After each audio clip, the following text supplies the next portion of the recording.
Dalam definisi tersebut tersirat adanya 3 syarat yang harus dipenuhi agar suatu fungsi fz kontinu di Z0, yaitu yang pertama fz0 itu harus terdefinisi. Yang kedua, limit fz untuk z mendekati Z0 itu harus ada.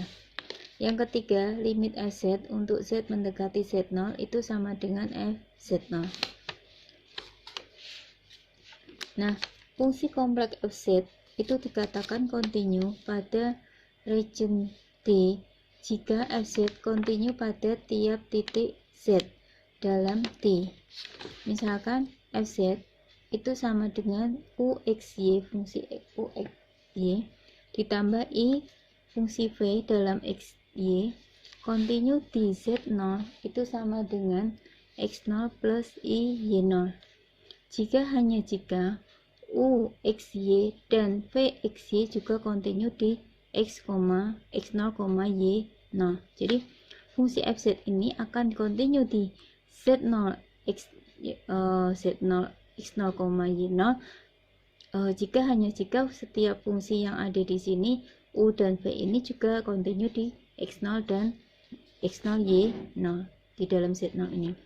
Nah, limit uxy untuk xy mendekati x0, y0 sama dengan ux0, y0, dan limit vxy untuk xy mendekati x0, y0 itu akan sama dengan vx0, y0.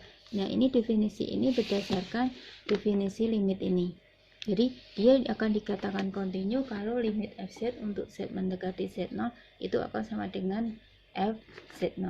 Sehingga agar uxy ini kontinu di x0, y0, maka limitnya uxy untuk xy mendekati x0, y0 juga harus sama dengan ux0, y0, dan vxy itu akan kontinu di x0, y0 hanya jika limit vxy untuk xy mendekati x0, y0 itu juga akan sama dengan vx0, y0.